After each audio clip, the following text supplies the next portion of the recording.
जय राधा माधव कुंज विहारी।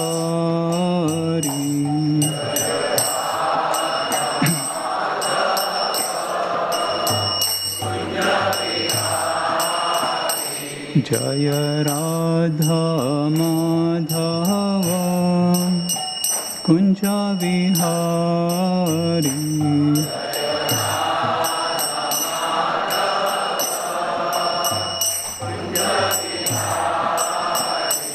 जय गोपीजन वल्लभ गिरिवरधारी।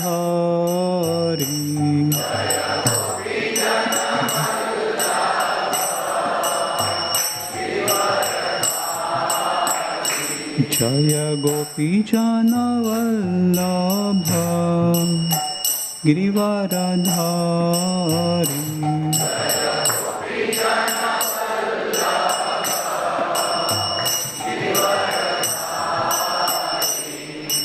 यशोदानंदन ब्रज जन रंजन।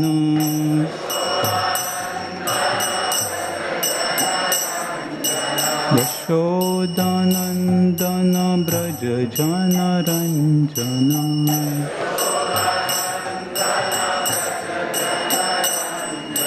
यमुना तीरावनचारी।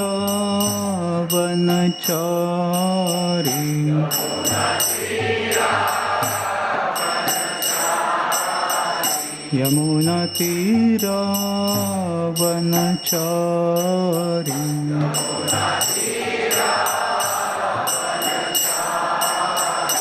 जय राधा माधव कुंज विहारी।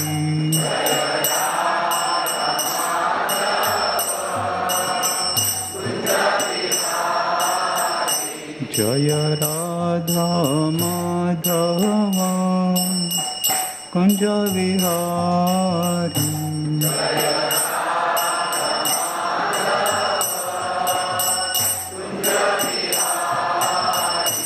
जय गोपीजन वल्लभ गिरिवरधारी।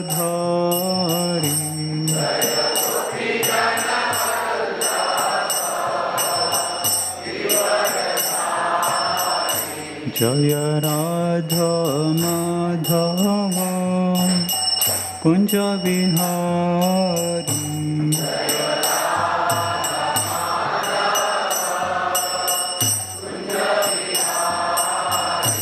जय राधा माधव कुंज विहारी।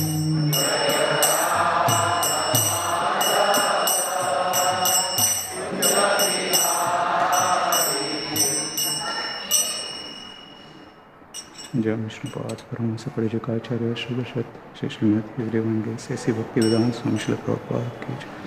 जय विष्णुपाद परमहंस परिजकाचार्य श्रीवशत श्री श्रीमद देवंगे भक्ति सिद्धांत ठाकुर श्री प्रभुपाद अनंत कोटि वैष्णव वृंद की नामाचार्य श्री हरदास ठाकुर की प्रेम से कहो श्री कृष्ण चैतन्य प्रभु नित्यानंद श्री अद्वैत गदाधर शिवासादि गौर भक्त वृंद की जय। श्री श्री राधा कृष्ण गोपीनाथ श्याम कुंड राधा कुंड गिरि गोवर्धन की जय। वृंदावन मथुरा धाम की जय। मायापुर नवदेव धाम की जय। पुरुषोत्तम क्षेत्र जगन्नाथपुरी धाम की जय। कलिग पावन श्री हरिनाम संकीर्तन की जय। निताय गौर प्रेमानंदे। All glories to us in birthday devotee. All glories to us in birthday devotee. All glories to us in birthday devotee. All glories, all glories, all glories to Shri Guru and Shri Gauranga.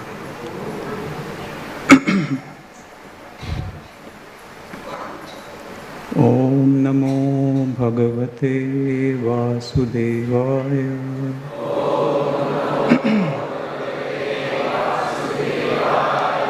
Om Namo Bhagavate Vasudevaya.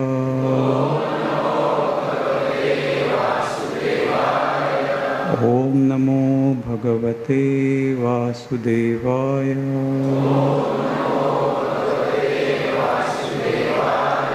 Narayanam Namaskritya नरं चैव नरोत्तमं देवीं सरस्वतीं व्यासं ततो जयमुदीरये नष्टप्रायेषु भद्रेषु नित्यं भागवत सेवया Bhagwati उत्तमश्लोके भक्तिर्भवति नैष्टिकी। Hare Krishna. So reading from Srimad Bhagavatam, Canto 1st, Chapter 9, the passing away of Bhishma Dev, text 43. Suta Uvacha Krishna evam Bhagavati Manovag Drishti Vrittibhi Atmani Atmanam Aveshya So Antashvasa Uparamat Suta Vacha Krishna evam Bhagavati Manovag Drishti Vrittibhi Atmani Atmanam Aveshya So Antashvasa Uparamat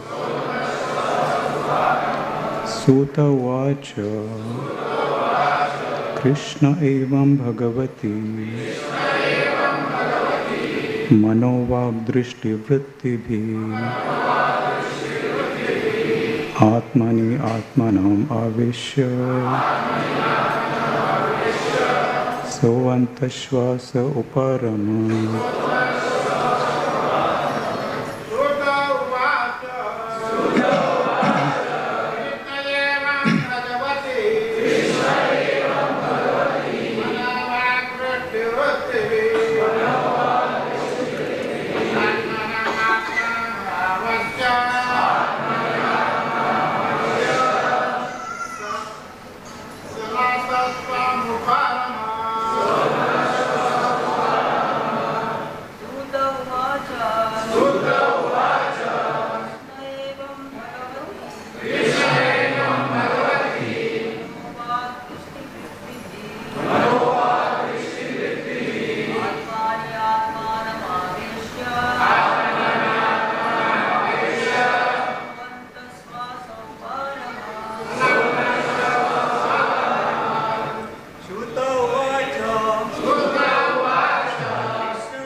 Mataji's.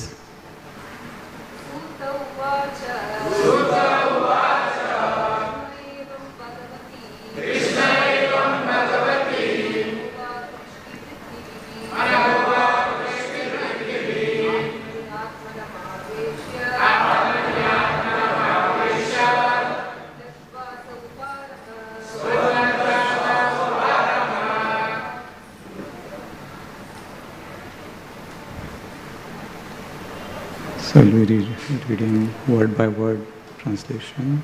Kindly repeat. Sutta Uvacha. Sutta Goswami said, Krishna, Lord Krishna, the Supreme Personality of Godhead, Evam, only, Bhagavati, unto him, Mana, with mind, walk, speech, drishti, sight, vrittibhi, activities, atmani, unto the super soul, atmanam, the living being, aveshya, having merged in, saha, he, antashvasa, inhaling, uparamat, became silent.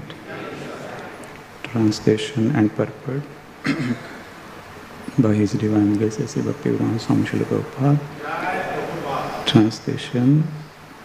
Sutta Goswami said, thus Bhishmadeva merged himself in the Super Soul, Lord Sri Krishna, the Supreme Personality of Godhead, with his mind, speech, sight, and actions.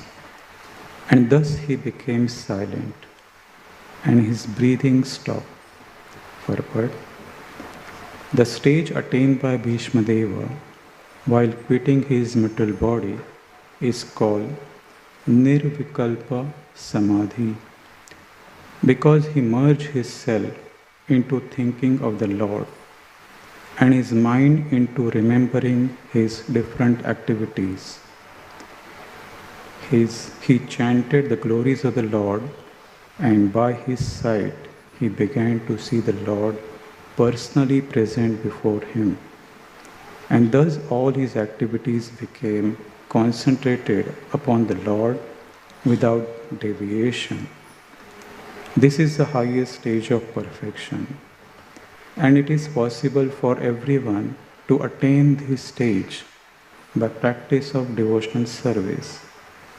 The devotional service of the Lord consists of 9 principles of service activities, and they are hearing, chanting, remembering, serving the lotus feet, worshipping, praying, executing the orders, fraternizing, and fully surrendering.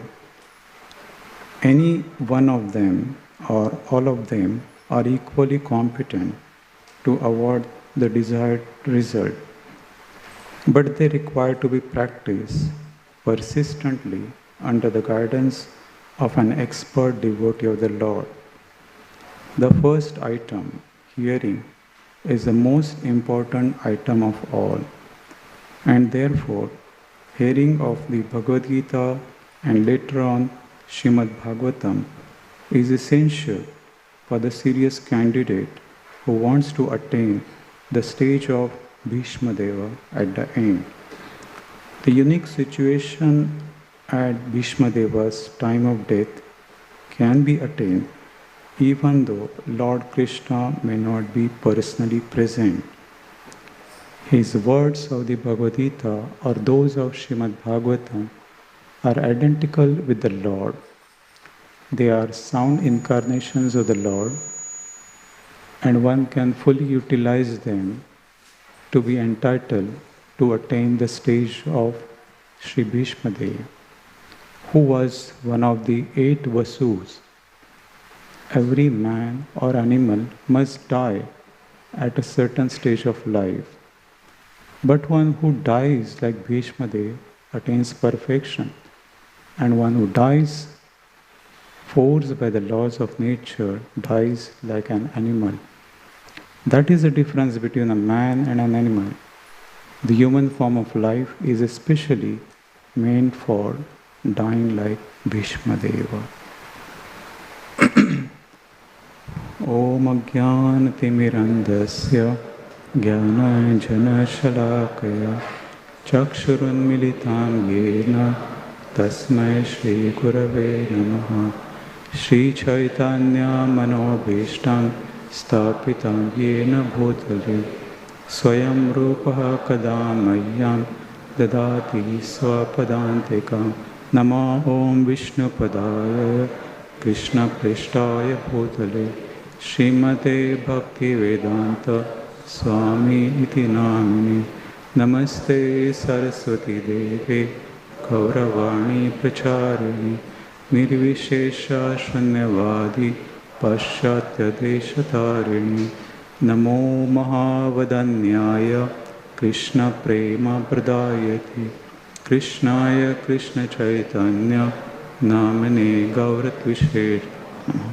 Hey Krishna Karuna Sindhu Dina Bandho Jagatpati Gopesha Gopika Kanta Radha Kanta Namosate Tapta Kanchana Gaurangi Radhe Vrindavaneshwari Vrishabhanu Sute Devi Pranamami Hari Priye Vancha Kalpatarubhascha Kripa Sindhobhyevacha Patitanam Pavanebhyo Vaishnavebhyo Namo Namaha.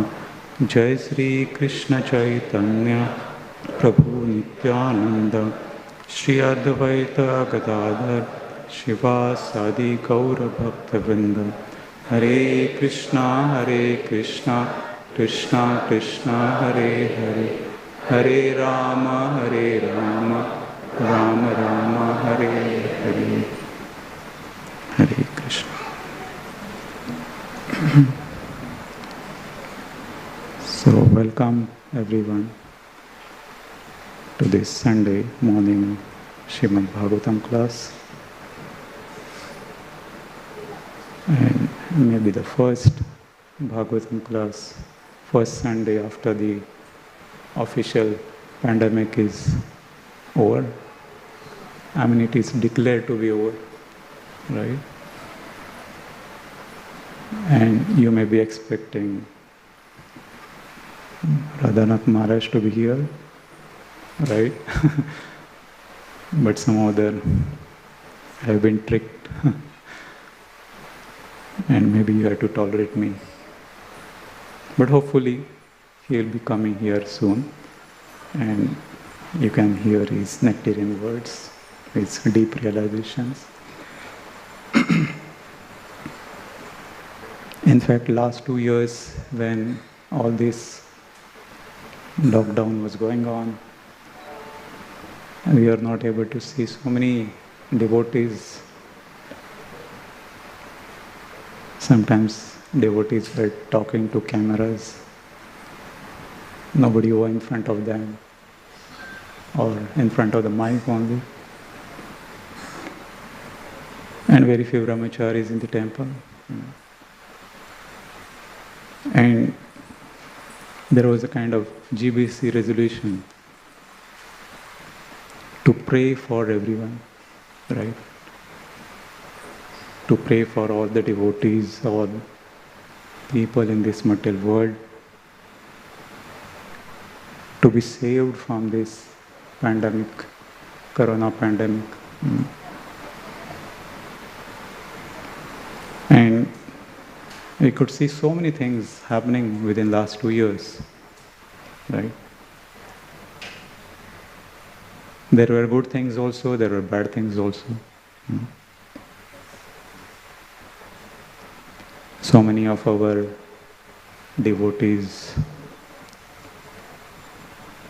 senior disciples of Srila Prabhupada, they were like the pillars of the society, ISKCON society. They passed away.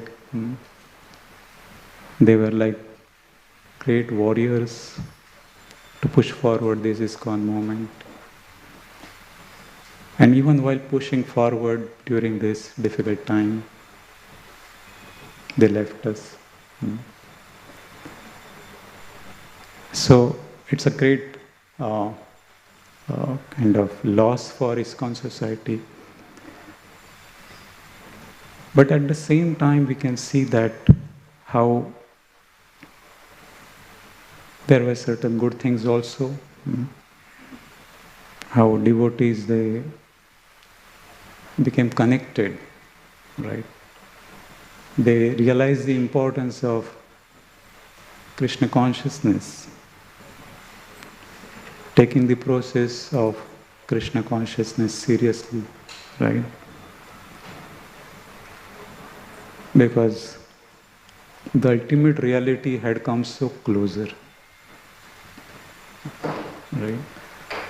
We were so close to that final examination without any preparation.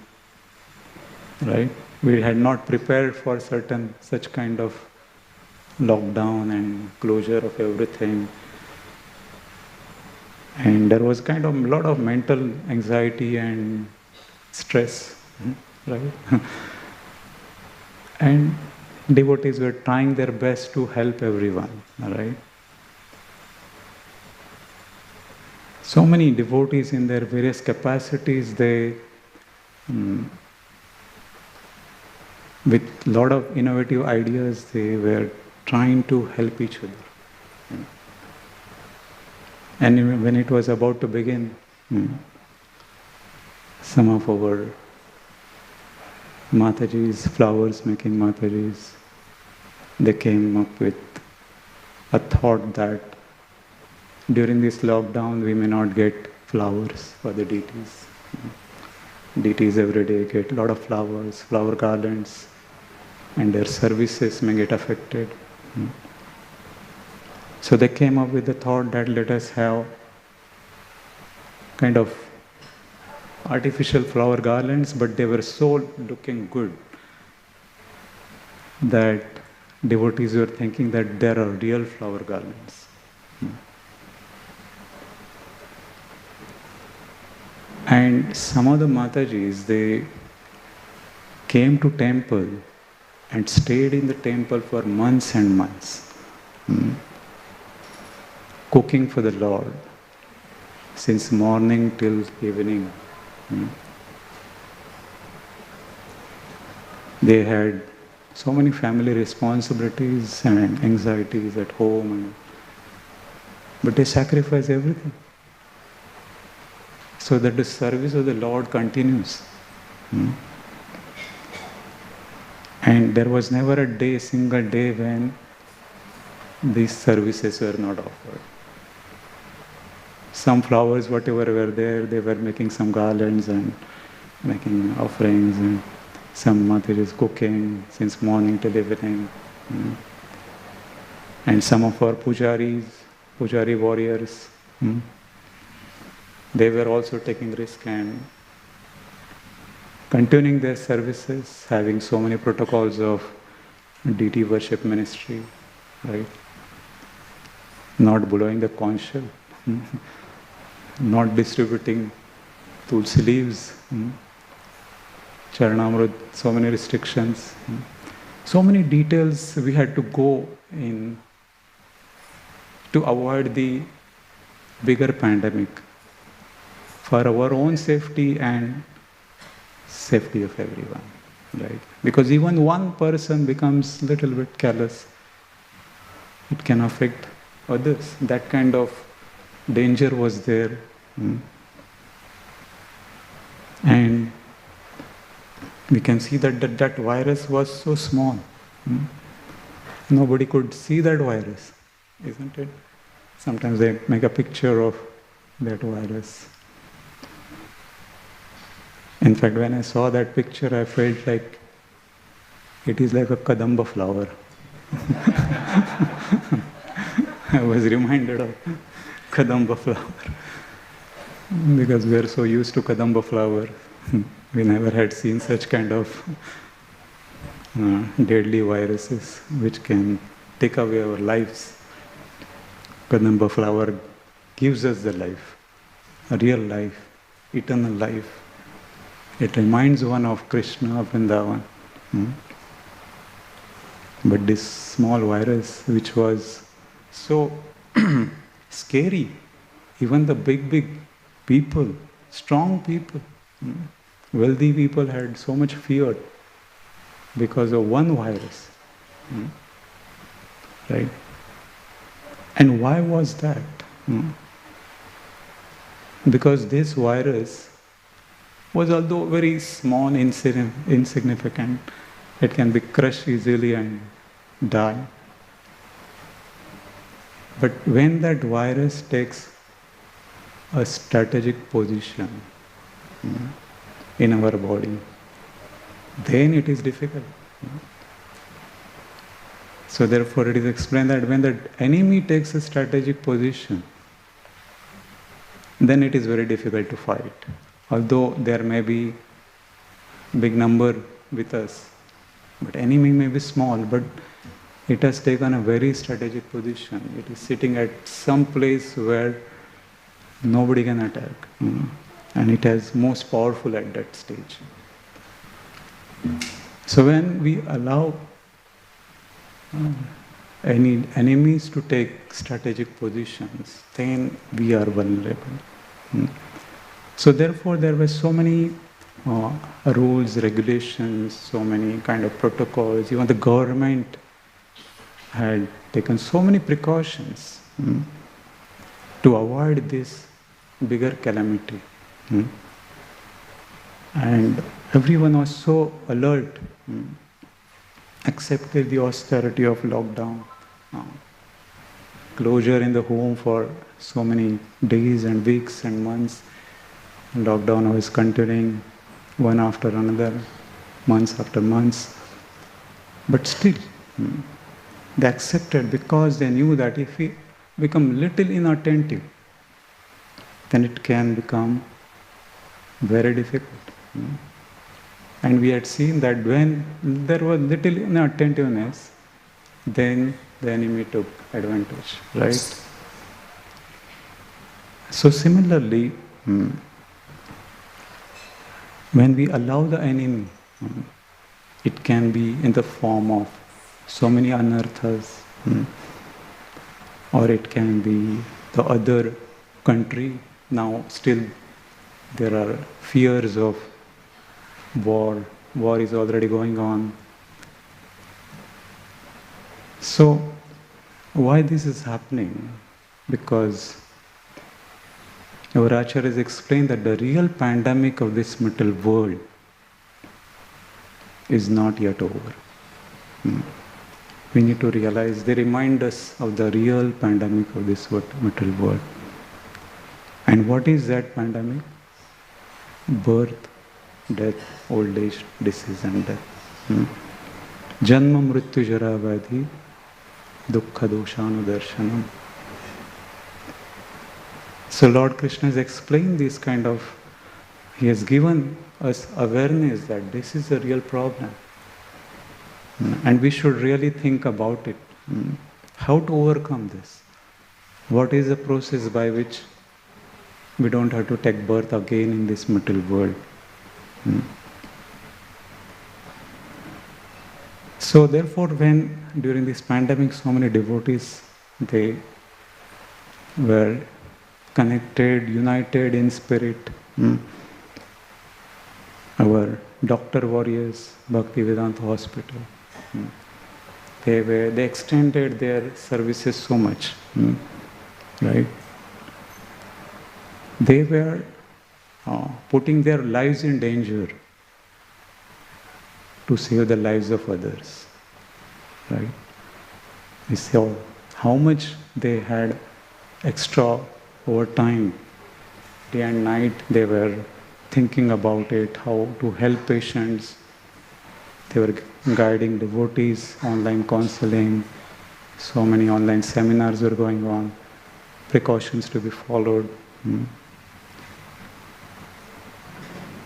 And so much effort was going on. Then we had so many of our book distribution warriors. They thought about, if we cannot go for book distribution, we'll distribute books online. And they came up with so many thoughts connecting people online, and they were redistributing books because physically they cannot go and distribute books. Service was getting affected, but service must go on, right? Then there was some Kirtan warriors. Some of our devotees were asked to do Kirtan. They used to sit in the temple, or they used to sing for the Lord and for the well-being of everyone. Then we had our media warriors. They were coming up with so many ideas of creating videos and so that devotees don't feel disconnected. They always get some spiritual nourishment, right? Then we had our Hare Krishna TV warriors. They came up with so many ideas, having children's competition and online content generation. They had really extra time, actually. I mean, I can understand how much they must have put extra hours of services, thinking and improving, connecting with so many people. So in this way we can see that, and there may be many, many such warriors. We have our children warriors, small children. They came up with idea of Kirtan, Bal Kirtan. I mean, small children, I had never seen singing such wonderful Kirtans during this Krishna fest. That time, that was their talent was manifested. And so many devotees from various parts of the world were trying to connect to our temple, Shri Radha Gopinath temple, online festivals, and of course, His Holiness Radhanath Maharaj, who was also at one place at his home, but he was feeling so disconnected, and he was extending himself, coming online whenever needed, so many festivals, different times of the hour, and not only connecting with only our temple, but because of his global responsibilities, he was connecting with ISKCON global leaders, other so many requests which were coming, trying to extend himself, giving the message of compassion, how it is important during this time of crisis that we become united. United we stand, divided we fall, right? Srila Prabhupada reminds us so many times. So, there were some good things about this pandemic. It helped to devotees to become united. And when we realize the higher dimension of the problems of this material world, we should know that there is always pandemic in this material world. And we should always try to remain united, because the effect of Kali Yuga is increasing so much. Kali Yuga's policy is to divide and rule, right? That is the policy of Kali Yuga.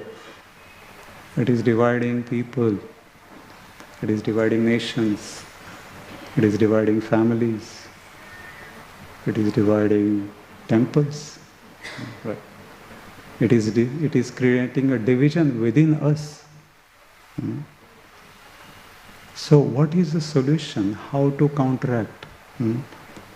How to rise above? What is the message?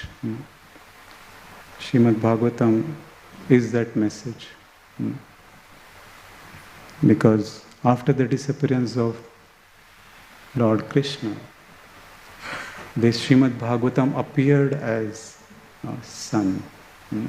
Krishna Sudhama Pogate Dharma Jnana Adibis Kalo Nashta Drushamesha Purana Arko Devatas. That this Srimad Bhagavatam has appeared like sun, and which dissipates the darkness of Kali Yuga. Kali Yuga spreads. It is an age of darkness, ignorance. It is an age of quarrel and hypocrisy. At any least expected moment, we'll see that there are quarrels are happening. And this is the symptom of Kali Yuga. So therefore, in order to not get affected by such things, we need to go more deeper in Srimad Bhagavatam to understand what is the process, how we can not get affected by Kali Yuga, and how to face the ultimate reality in a proper way. So here in this story we can see that how Bhishma Dev, who was the grandfather of Pandavas, who was a very knowledgeable elderly person, how he left his material body and he perfected his life. We can see that how this story has been discussed for, I think, more than 2 months in this chapter. And many devotees have given their wonderful realizations, so many perspectives to understand this one incident of Bhishma Deva giving up his body. And it is very, very important for everyone. It is very relevant. Because sooner or later we are going to face that reality, whether we like it or not. But Srimad Bhagavatam explains that how to prepare for it, how to face that reality. And sometimes devotees feel that, oh, why should we discuss such kind of thing? It's kind of depressing, right? Every time we talk about death and dying, giving up everything. But if we don't prepare, then we'll be more fearful, right? Just like somebody does not prepare for an exam, regular exams, or school exams, or college exams, university exams, and so many discussions are happening also, pariksha pe charcha, right? So even the one exam, there is so much discussion happening, so that we don't get anxiety, stress. And if somebody is prepared, then what happens? Then he goes very boldly to face exam, right? If someone who is not prepared, then there is so much fear, right? So the person who prepares more for the exam, then he will not have any fear.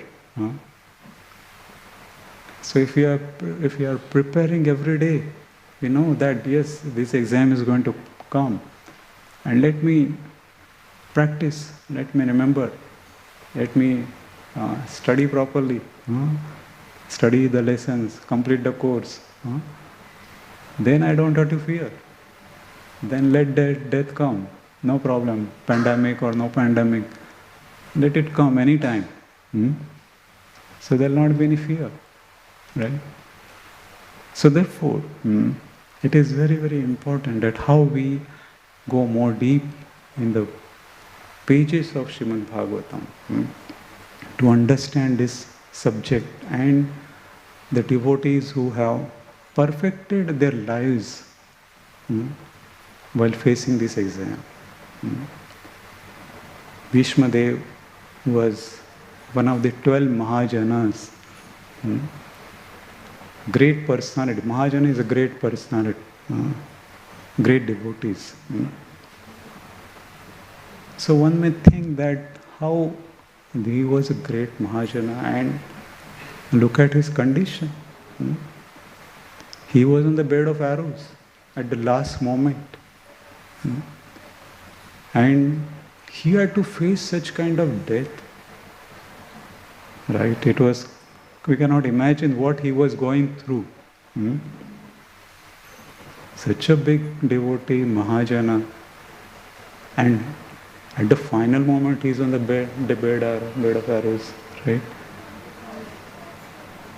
So why such kind of thing? Why so much pain and agony at this final moment, right?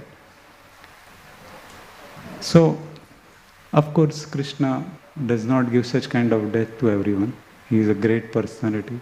He can face such kind of things. And what was his consciousness? That also we'll see. Bhishma Deva, we see that his birth was not an ordinary birth, right? He was Gangaputra, Devavat. And one of the 8 Vasus. His birth was divine. Was one of the Vasus, demigods. And when he was lying on that battlefield, it is explained that demigod has fallen from the sky. That was a kind of description that has come in the Bhagavatam.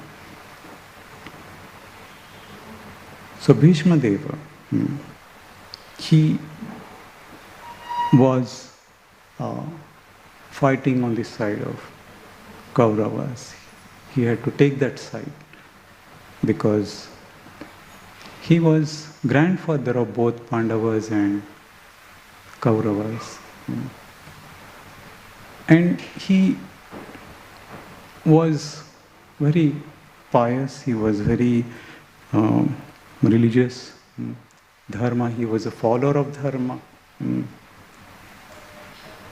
Every aspect of life, there is some duty to be performed.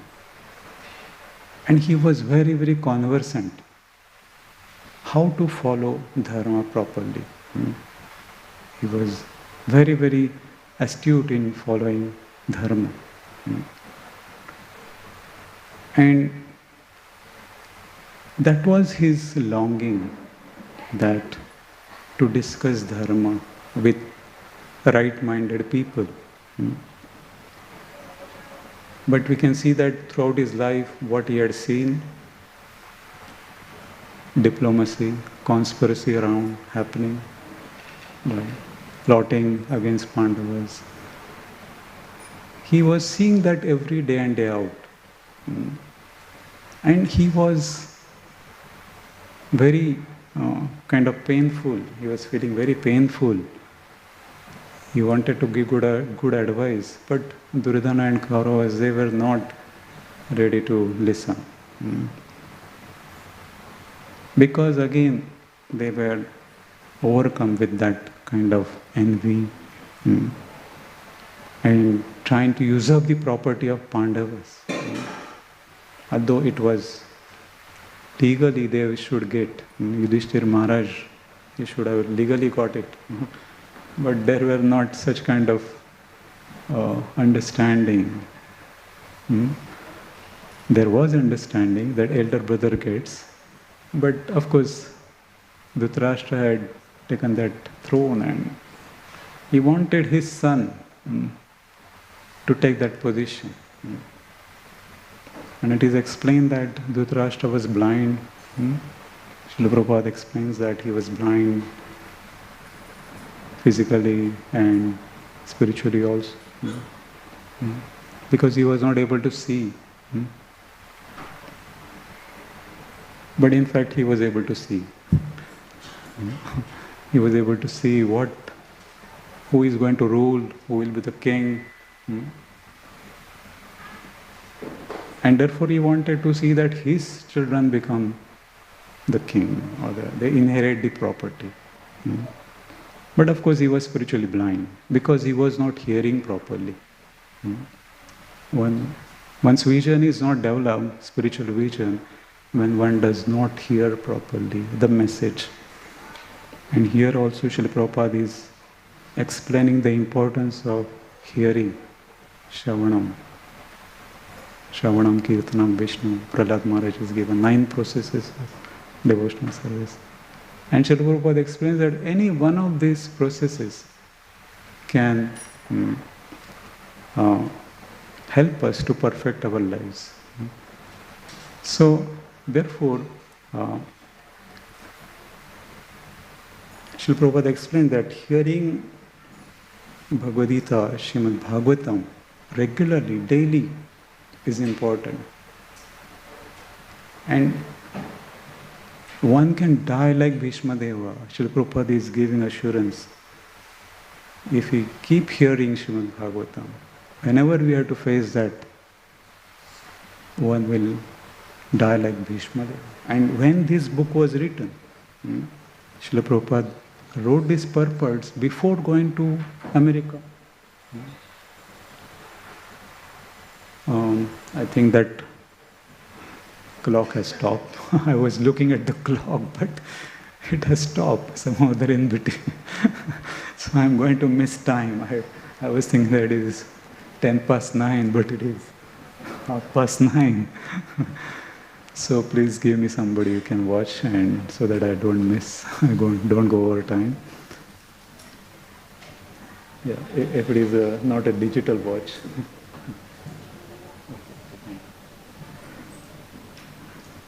Your clock is, I think, 10 minutes ahead. so, anyway, thank you. So, Srila Prabhupada is giving us that assurance that whenever it happens, we should be ready. And Bhishmadeva's example, we see that Bhishmadeva was, he was so conscious about following duty. It's okay, I got it. Thank you. It's okay. This is okay. So,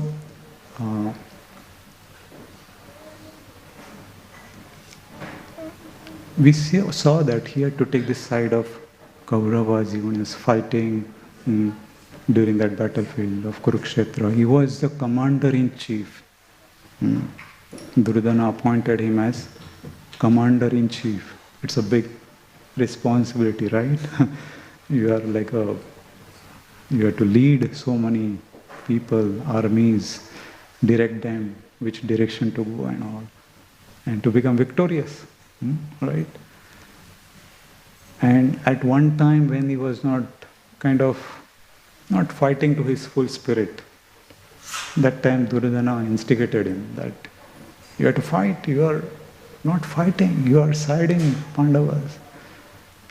And that time we can see that how Bhishmadeva, he took it seriously. I mean, he said that tomorrow I will finish everyone, don't worry. And he entered the battlefield. And he was fighting like anything. He was killing armies. He was like a hurricane. He was just killing everyone. And nobody could be able to stop, right? What was the power of Bhishmadev? Bhishmadev was disciple of Parshuram, right? Parshuram, we know that he had killed Kshatriyas 21 times. 21 times killing Kshatriyas, and the whole earth was made bereft of Kshatriyas. That Parshuram, his guru, in fact, spiritual master, he was defeated by Bhishmadev. So we can imagine what was the power of Bhishma. And it was not an ordinary killing, just one shoot, one arrow and person dies. No. He was killing thousands of arrows at a time. And thousands of people were dying. They were screaming. There were horses dying. There were elephants were dying. There was huge chaos. The arrows were going all directions. It was very scary. I mean, we cannot imagine what kind of things were going on. And they had to fight from sunrise to sunset. No stopping in between. No taking a break. Kind of going for drinking water or something. I'm very hungry or no, and I'm just visualizing what their rath, the chariot must be, how they must be stocking all these arrows, and every time the arrow comes, whenever they pull, arrow comes. How that technology, what kind of technology they had, we cannot imagine. And they were very giants, towering personalities. They had huge strength. They were not getting fatigued. And at the same time, they had to fight dharma yuddha. No bypassing the laws of fighting. It is not that just go and drop a bomb and all the innocent people are killed. Right? They have to fight with the right competent person.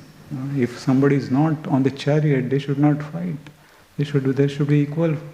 Opponent should be also equal. So that kind of codes they had to follow, codes of fighting they had to follow. And it was going on for so much time. That time they realized that he's not going to stop it. And of course we know that how Krishna had to intervene. He took that veil. Krishna's patience decreased. I mean, he realized that now I had to come in action. He had promised, right? He was not going to lift any weapon. But at this moment, he had to lift it. He had to break his promise. And we can see that Bhishma Dev, he made Krishna break his promise. Right? That is the power of Bhishma Dev. For Bhishma's pleasure, Krishna broke his promise. What kind of reciprocation was going on the battlefield? Krishna had promised that he will not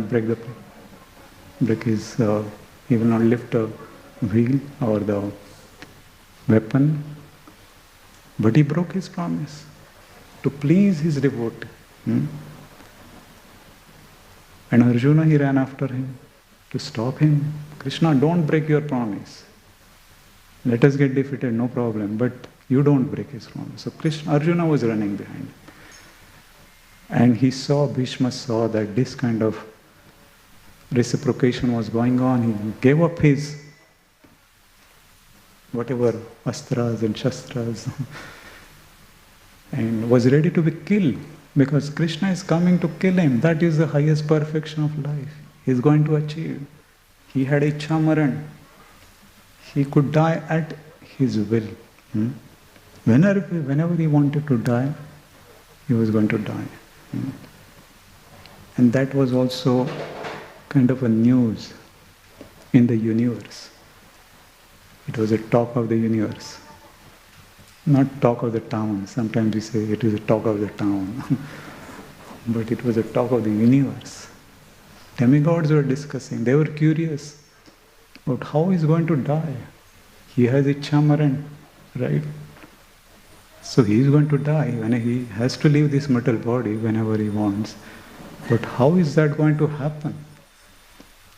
There was a huge curiosity amongst the higher beings also. They were all curiously waiting. And on this day when it was happening, Bhishma Dev was ready to die. But then of course, it was sunset and it stopped everything. And next day we knew that how there was fighting going on and Bhishma, Arjuna, Krishna, Shikhandi and all. And finally, he accepted the defeat. And Arjuna shot so many arrows in the body of Bhishma that there was no body left, in fact. There were just arrows. There were just arrows. One arrow cannot get pierced between two arrows, right? So they're just bunch of arrows in his bodies. Only the head was spared. And finally he fell down. But of course the fighting continued because still the war was not over. And Bhishma Deva, maybe they created kind of space where he is not disturbed, he remains there. And he was lying on those bed of arrows for so many days. The war was over and still he was waiting for the right time because the sun was not on the northern hemisphere. Sun was on the southern hemisphere. He knew even he was conscious of the timings, astrology, some of our astronomy. some of our devotees had gone more in deep, exact calculations how this Bhishma Ashtami after Uttarayan, immediately why didn't leave the body, why he waited for some extra days. They had a lot of astronomical understanding and deeper understanding. So how Bhishma Dev, he chose that time to leave his body. He was at that time also was very aware that this is not the right time. What is the right time of leaving the body? So Bhishma Dev was leaving the body is very, very significant and very, very relevant for all of us, everyone. And his kind of fighting or being a warrior, being a martial art warrior and being a spiritual warrior was. Because he exhibited these two kind of aspects of his personality. Sometimes you may think that he was a big warrior and very skillful in fighting. But what is a spiritual warrior? Devotee is also a warrior. He is also fighting. Srila Prabhupada explains that anybody who takes to Krishna consciousness has declared a war against material energy, Maya Shakti. Material energy is very difficult to overcome. Daivi esha gunamai mama maya durattaya. Mamaiva ye prapadyante maya metam tarantite. So anybody who has accepted the path of devotion, now he doesn't want to have material desires or get materially affected. He wants to go back home, back to Godhead. For such a person, he has declared a war against material energy. And Bhishma Deva, we can see that his whole purpose was to achieve Krishna, to establish Dharma. He was not fighting to win the war so that Kauravas become victorious. His inner desire was to attain Krishna. He didn't want to remain in this material world. He knew that the final perfection of life is to go back to Krishna. That is the final perfection. And throughout his life, he was seeing so many obstacles on the path, right? At the gross level and a subtle level, of course, he was very connected. He was deeply rooted. And at sometimes, I think in one book, Untitled Devotional, Prabhupada explains that even as a compassionate Vaishnava, Bhishma Deva was a very compassionate Vaishnava. He used to feel compassion, seeing the sufferings of Kunti Devi and Pandavas. He saw how they were suffering. Kunti Devi was suffering. Pandavas were suffering in the palace. They were staying in the palace, but still there was so much anxiety and fighting. It was not an easy life. Throughout their lives, they were seeing all the life-threatening events, trying to kill them, Pandavas. So sometimes he would even break down, Bhishma Deva, seeing the difficulty, seeing the sufferings of Pandavas and Kunti. Paradukha Dukhi. The real Vaishnava is Paradukha Dukhi. So he had that kind of compassionate heart. He wanted to help everyone. But somehow in that palace he was not able to openly discuss about Dharma. And we see that how at this time when he is on the bed of arrows, and he had in fact suffered so many arrows throughout his life, in the form of all these politics and conspiracies. He was already pierced with so many arrows, right? He was suffering within. Nobody could see that. But he was suffering because he was not able to give that message. He wanted to give the message of real dharma. And at this moment, when he is lying on the bed of arrows, Krishna, he understood. The battle was over, they went back. Yudhishthir Maharaj was made a king. And we know that how Ashwatthama tried to kill the sons of Draupadi. Draupadi forgave him. And then Kunti's prayers, all those events happen in between. And from that day, when he fell on the ground, Bhishmadev, he was remembering Krishna. He knew that Krishna is going to come. And Krishna also knew. It is not that Krishna forgets. When the devotee is in suffering, Krishna also remembers that my devotee is in difficulty and I need to fulfill his desire, to be present in front of him. And Krishna, when Bhishma saw him last with that wheel in his hand and as Partha Sarthi, driving the chariot of Arjuna with a whip in his hand and the reins of chariot, he had taken that vision in his heart because he wanted to meditate on that form of the Lord, how the Supreme Lord is fighting, or how he has accepted that position of Partha Sarthi as a chariot driver. And he was continuously meditating on that form.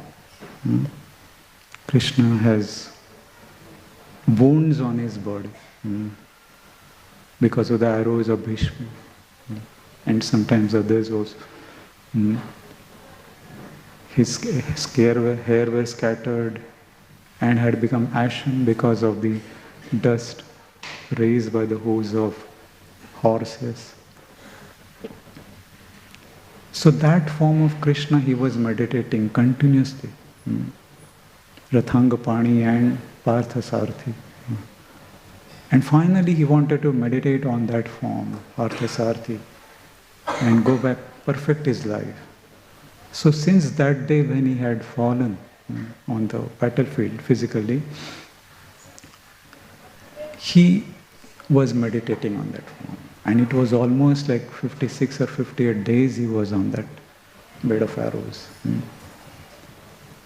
And he was meditating, and Krishna came with Pandavas. He told all the Pandavas to dress very nicely. Now the fight is over. Now you dress very nicely with your royal clothes. And there was a big retinue, the chariots, the horses, and so many of them, they came with all the opulent dresses. And it is explained that even the horses were decorated with gold. That kind of opulence was there. India has talents, or India has got a lot of opulence. Richness of India cannot be understood actually. So he was kind of in that situation. Bhishma and Krishna brought everyone. And when they came, of course now Krishna was not having all the wounds on his body. He was kind of all the wounds that he healed, and he was again as a smiling Lord. It is explained that He was there in front of Bhishma Deva. And that interaction is very, very powerful. When all these sages, so many sages had come from different parts of the universe. They had come, Parshuram had come, Vasishta had come, Kaushik, Narad Muni, Parvat Muni, Shukadeva Goswami, Kakshivan, so many. It's a big list, it's a very maybe selected they have given, but there were many, many sages who had come. And they were all curious to know about what Bhishma Deva is going to speak when he is going to leave this material world. Although they were so conversant about various duties, religious duties, but they wanted to understand from Bhishma Pitama, who was a follower of dharma throughout his life, right? At every moment he was following dharma. It was not that he may be misunderstood. Many times he took the side of Kauravas and he knew that he would be misunderstood. But to please the Supreme Lord, he took that side. So he, even at that position, when all the sages had come, he received them very nicely. Can you imagine? Receiving guest when you are not in a position. You are on a bed of arrows. Or even when you are sick, we sometimes feel, oh, why they have come? Right? Or sometimes even we are not sick. Still we feel that why they have come. Right? Untimely they come, Atiti. They don't have any time to come and they waste my time so much. And no transformation happens. So, but he was, even at that moment, it is addressed as he was dharmadnya. He was very conversant about the duties of a religious person. Even at that time, what is the duty? How to receive this guest, important, and they were not ordinary guests. Sometimes we receive, sometimes big dignitaries, or there is so much of hospitality and facilities, and so much arrangements have to be done so that everyone is received properly. So in various ways, political areas and everywhere you can see that. But he was alone and all the guests are coming. How he is going to receive? And only what was there was his head. Right? Head was only functioning. All body was completely gone. So many thousands of arrows were in his body that it was just arrows, there was no body. Medically, a person cannot survive, right? We can ask any doctors, Bhaktivedanta hospital. Can somebody survive after losing so much of blood? All the systems will fail, digestion system and breathing and all that is gone, right? But still, he was maintaining his life. So, it is not an ordinary thing. He is very, very special. He had that kind of power and determination to even maintain life in that situation. Because he had one more mission to complete. And that mission was to see Pandavas happy, to see the dharma is in the right hands. Right? He was very happy to see that now Yudhishthir Maharaj has become the king. And he is going to establish dharma. That was his desire, that Yudhishthir becomes king. Because he had observed Yudhishthir Maharaj since childhood, when Yudhishthir was his grandson. Can you imagine? The grandson is talking about Dharma and having that potential to carry on the legacy, grandfather becomes very happy, right?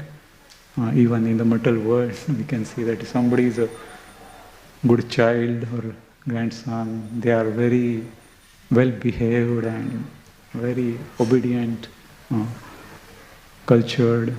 It's a great joy to the heart.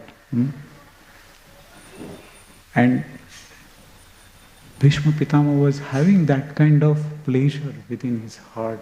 He knew that there is a potential in Maharaj Yudhishthir. He is the right person. But because of the various complications, he was not able to give that empowerment to him.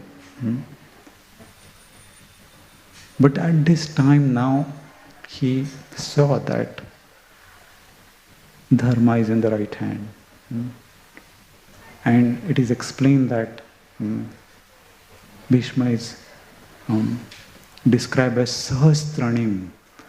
Sahasranim means one who is conversant in thousands of sciences and arts. Sahasranim. Thousands of sciences, he was very conversant about science. Various types of dharmas and arts. He had fought thousands of battles. He had protected thousands of soldiers who were fighting on his side. He has given so much protection. He was very powerful. His desire was to delegate dharma to the right person, right successor. Dharma should be handed over, succession planning.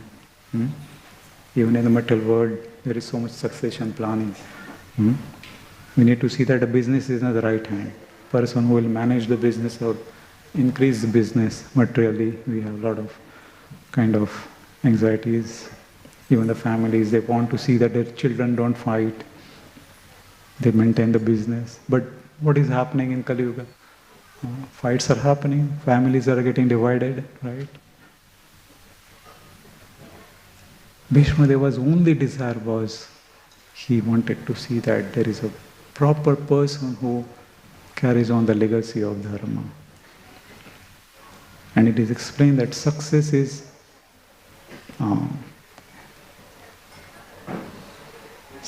not a success. Success without succession is a failure. If there is no proper succession, then whatever success we may have, it is a failure. So therefore, one has to have a proper succession who will carry on. The legacy has to carry on. Some next person has to take on the moment. And we can see that in the life of Srila Prabhupada also. Srila Prabhupada also, like Bhishma Pitama, he was a great warrior, he was a commander-in-chief of Lord Chaitanya's army. He went alone to fight against material energy in the Western world, which is filled with impersonalism, voidism, atheism. There is no hope. And he was giving the message of Krishna consciousness. And this year is very significant, right? Because it is explained that this year, 100 years before, a century before, and this year, Srila Prabhupada met his eternal spiritual master, Srila Bhakti Siddhanta Sarju Thakur, 1922, right? And his guru, spiritual master, he gave him a tall order, lifelong order. They take the message of Lord Chaitanya and preach in the Western countries, right? And at that time, Srila Prabhupada was just offering obeisances. He had not just completed that formality. And he gets a tall order that you are a young, educated person, you take the message and preach in the Western world. And at that time, Srila Prabhupada was not ready, because he was kind of influenced by the freedom movement. We should get freedom, 1922. India was under the subjugation of British rule, and the whole country, all the youths of the country, they were having that kind of slogans, Chale Jao, or non-violence, non-cooperation. We should get freedom first. That was the situation of our country. Radha Gopinath ki jai. That was the situation of our country. And Srila Prabhupada he's getting this order that you take the message and preach in the Western world. So it was very difficult for him to accept at that very moment. Because he thought that first we should get freedom, then we will do all the Krishna consciousness and spiritual activities. But Srila Bhaktisiddhanta Saraswati Thakur Maharaj said, no, Krishna consciousness is an urgency. It cannot wait. It cannot wait. Sometimes this may be this party, that party. It will keep changing. But the real lives of the people, the consciousness of people has to change. One has to go more deeper. All these problems in the material world are happening because of lack of Krishna consciousness, right? People become little Krishna conscious. So many problems will be solved. And Srila Bhaktisiddhanta Saraswati Thakur Maharaj, he saw that this is a real pandemic. Lack of Krishna consciousness. People are affected by Western minds. They don't realize what is there in our country. What is the real wealth of India or culture, Vedic culture. We have to go deeper. We should not feel that, oh, somebody will see me chanting on the roads or wearing Kantimala or Tilak. We should not feel any kind of fear. Because even Yamadutas don't disturb devotees, right? Somebody was telling stories of... So, one should not have any fear. And here when Bhishmadev was... had so many guests had come, he was receiving them, he was following even the duty of at this time how to receive guests, Atiti Dharma, he was following. And he was just by his kind of eye movements or mind, he received everyone properly. And they also realized that yes, he is welcoming us, he wants us to sit around him. And the discussion went on for a long time. I think 4 or 5 days or something they were discussing. So we can see that Bhishmadev, who is a person who was follower of Dharma, he was Dharmashil, his character was Dharma. He knew the art of Dharma, Dharmajna. Maharaj Yudhishthir is Dharma Suta, he is son of Dharma. Dharma Raj sometimes is called a religion personified. He was also so conversant about the intricacies of Dharma. And Lord Krishna personally, Dharmam tu sakshat bhagavat pranitam. Whatever Lord Krishna decides, that becomes Dharma. So all these great personalities were discussing about Dharma. So what a powerful discussion it must have been, right? Sometimes we get tired of too much philosophy, right? Some nectar, sometimes they want some nectar, stories or something. But they were discussing about where, because now Yudhishthira is going to rule kingdom. And he had to carry on the legacy. He has to become more conversant. And he was also not feeling any kind of pride or kind of thinking that I already knew a lot of things. I know a lot of things. I don't want to hear. He was not having that kind of attitude. In fact, whenever there is one opportunity to understand more, he was eager. And that is a sign of great personalities. They want to upgrade their understanding at every moment, right? Srimad Bhagavatam is that kind of literature. When we hear from devotees, it will help our understanding, it will upgrade our understanding. Because how we think is important. How to remain at the higher level, even in thinking. Standard of living has increased. But has the standard of thinking increased? Standard of thinking is decreasing, right? That is the effect of Kali Yuga. So many gadgets have increased. Communication gadgets have increased. But communication skills have decreased, right? So much information is there. So much information is increased. But transformation has decreased, right? So many fast food corners have increased. But health has decreased. We have to fast from that food, right? Fast food, somebody was explaining that when you eat fast food, you have to fast from food.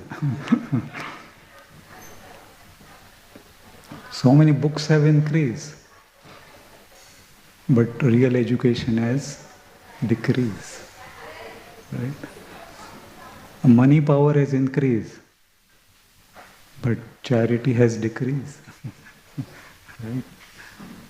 So much defense has increased, but security has decreased. We feel still so much insecure. So much defensive mechanism is there, but still we feel insecure. Like that, there are so many things we understand now, that so much material advancement has happened.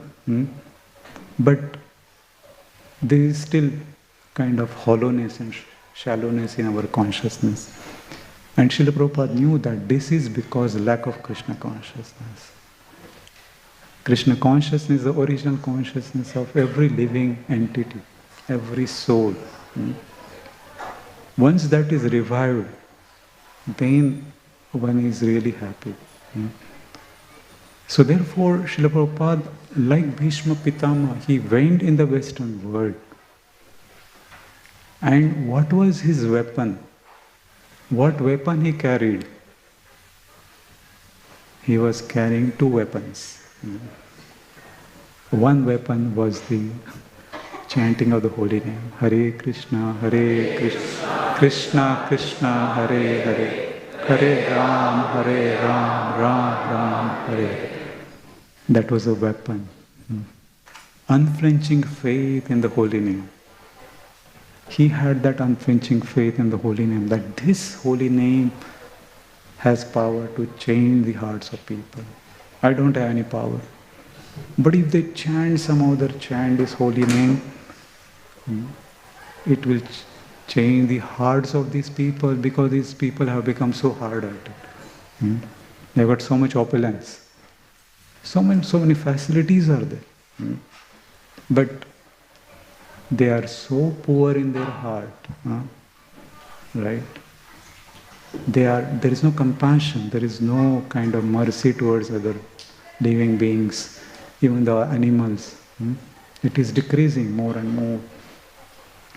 So he had that weapon with him.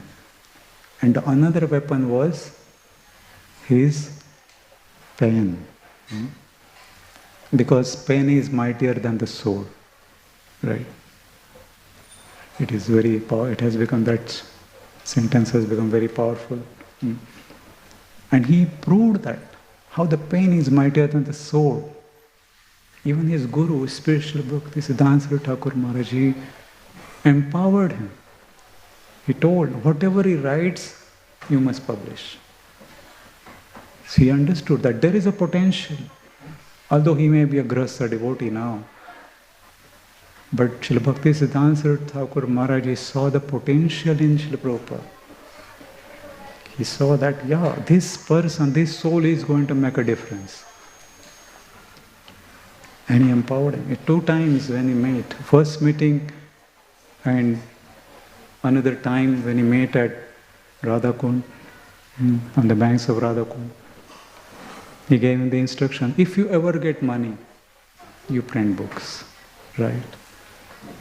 That was the instruction, and he was always meditating how to fulfill that desire. And before going to America, on that Jaladuta, he had just 3 volumes of Srimad Bhagavatam, right? Just first canto of Bhagavatam was there. And after going there, then he struggled. So much struggle was there.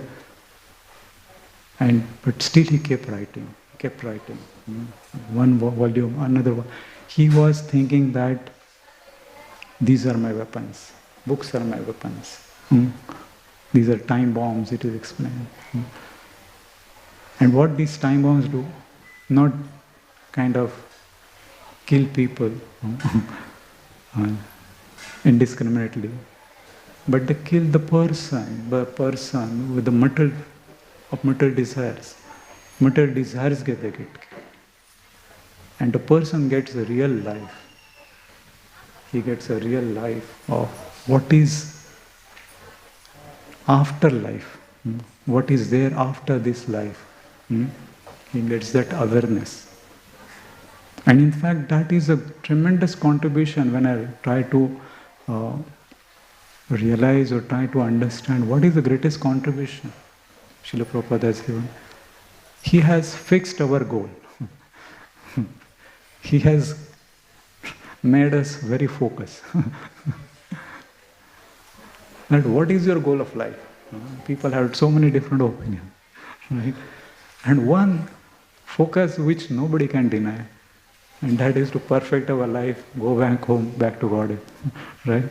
Everyone wants to go back home, back to God, right? Nobody wants to remain in this material world. How to go back home, back to God? Srila Prabhupada has given us that focus, that whatever happens, so many changes may happen, but ultimately you should remember, these are temporary things. There will be disturbances here and there, but don't forget the goal. Sometimes you may get facilities, or sometimes you may not get facilities, but Krishna will protect you in all circumstances, and Krishna will help you. It is not that Krishna is very happy to see his devotees suffering. He wants to help each and every one of us. And whatever investment we do every day, he is noting down. There is no mistake. He is just counting the days when we come back to him. Right? It depends upon us. And we also have Ichchamaran kind of things. Not exactly. But we can decide whenever we want to take the process seriously. Whenever we want to dive to our material life. Spiritually, if we see, then we also have material, as long as we have material desires, we will take material birth. Right?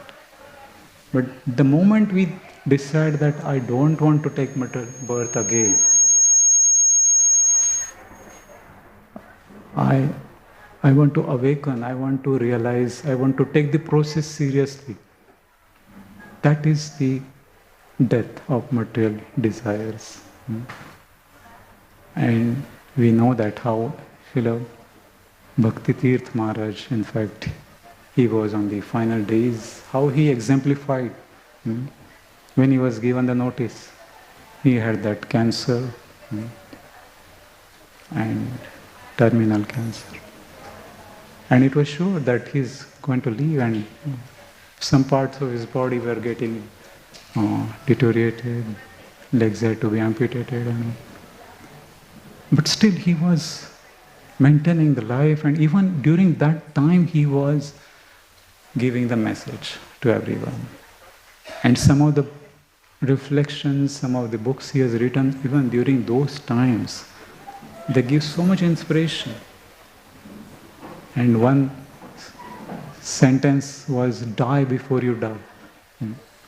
Means one should die before you die. The regular death will take away our material body. That is a regular death. But when we die materially, our subtle body also will not be here in this material world. Otherwise, as long as we have subtle body, we will come back again in this material world. But the real death is the death of false ego. When we give up our false ego, that is our real death. And that we can give up at any moment. Right? Sometimes ego becomes very stubborn. Some small things and we become very staunch and try to prove our case.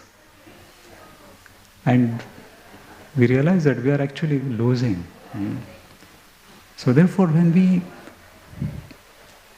hear from the realized souls, what is this process? What is the process of perfecting life? If we don't want to come back again in this material world, then we need to really prepare for the death. So that we don't have, even at that time, we don't have material desires. Because as long as we have material desires, next birth again we'll get. And Srila Bhakti Tirth Maharaj, he exemplified that. He was slowly giving up everything. Even as a spiritual master, he had so many disciples, followers. But he was relinquishing all those subtle identities. He was trying to focus that he is only now part and parcel of the Supreme Lord. He is a servant of Srila Prabhupada. That was only his meditation. And at that moment, when he was in his final days, he requested His Holiness Radhanath Maharaj that you please write your book. Because so many years you have been just telling me the stories of your various ventures and how you came to Krishna consciousness, how you travel from countries to countries. You should write a book. You should not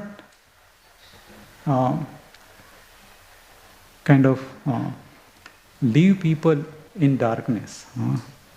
You have so much of knowledge, so much of realization, you should give that knowledge, you should share that to everyone. So, of course, he was reluctant because as a humble Vaishnava, nobody wants to glorify himself, right? He wants to give credit to others. And he had not thought about it. He was just sometimes he would tell certain stories. But when such request came, then he had to accept. And another request he made was that as long as I am there in this body, please don't leave me. That is a very difficult thing, right? Because sometimes you don't know what is happening, when that moment, which day, what time. You have to be always alert. So, Maharaj was in Gita Nagari, Bhakti Tirth Maharaj, and he wanted to leave his body there. He didn't want to come to Vrindavan and give up. Because he was having that spirit of spiritual warrior. He wanted to die on battlefield. Just like Bhishma Pitama, he died on battlefield. Srila Prabhupada, he also left his body while speaking about Bhagavatam and preaching the message of the Lord. Similarly, he also wanted to leave his body in Gita Nagari. And he requested His Holiness Radhanand Maharaj to be there. And he was there, I think, for 30-40 days. He was there. There was continuous kirtan. And finally, he left here in the kirtan and in the association of devotees. So such passing away is very glorious because they give us a lot of hope, right? That when that final moment comes, we should be ready. So here also we can see that how Bhakti Tirtha Maharaj or the Bhishma Dev, he is leaving his body, and so many sages had come. Now he is finally kind of focused. He had relinquished all his subtle identities. Whatever had happened throughout his life, so many injustices, so many kind of wounds he was having on the grosser level and the subtle level. All that he had now erased. There was no ill feeling towards anybody. He had forgiven everyone. And he had prepared his mind. He had completely focused his mind on the Supreme Lord. And he was going to leave. And we can see that how this kind of preparation, even our Bhaktivedanta Hospital, spiritual care department, they also help even ordinary people also to live body in their proper consciousness. That's what I was hearing, that how they guide a person who is kind of having limited time or something. Sometimes people cry also because they had to forgive somebody. They have been holding these grudges for so many years. They're not able to let things go. But if you have to go smoothly, if you have to go peacefully, and finally you have to give up all this kind of negativity within the heart. So therefore, we should realize how the message is important. The Kali Yuga is progressing by leaps and bounds. It is not that after Kali Yuga, after pandemic, Kali Yuga is going to take some break. Kali Yuga is also spreading. It is also trying to spread like wildfire. It is spreading every country and town and village. It is going all parts of the world, countries it has reached. It has reached every organization. It is reaching to all kind of religious institutions also. It is reaching to families. It is reaching everywhere. It is not sparing anybody. But we should have complete faith. Here, how Bhishma Deva was, his only head was intact. And he was able to speak dharma. This is also significant. Srila Prabhupada, he writes that the society is now in a very, very dangerous situation. Society has been pierced by the arrows of Kali Yuga. Kali Yuga is throwing arrows and killing the social body. Right? People are losing the culture and all the etiquettes and all. Dharma is vanquished. We can see that King Parikshit Maharaj was trying to protect dharma in the form of a bull. Right? He will now, after Yudhishthir Maharaj, King Parikshit, and dharma was standing only on one leg. He was having difficulty. So in this way, Kali Yuga is increasing.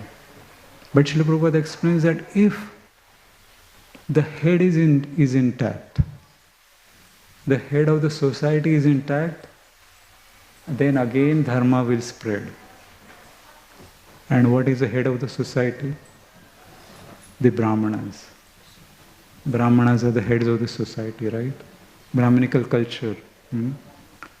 He wanted that Brahmanas to practice properly, speak about dharma, practice dharma, not just speak about dharma, but practice dharma, walk dharma, not just talk dharma, live by dharma, and leave the body while speaking dharma.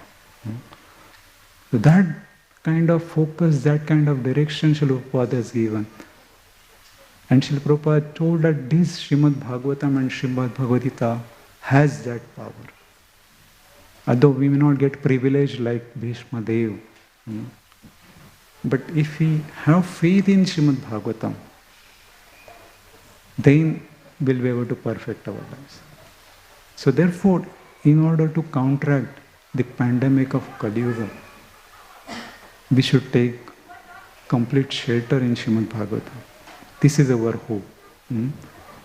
And we have seen so many personalities, great acharyas have exemplified by their own example. So I have already gone much over time. So I would like to stop now. Anybody wants to ask, maybe personally, right? Not, it's already over. So thank you very much. Granth Raj Srimad Bhagavatam ki jai. Srila Prabhupada.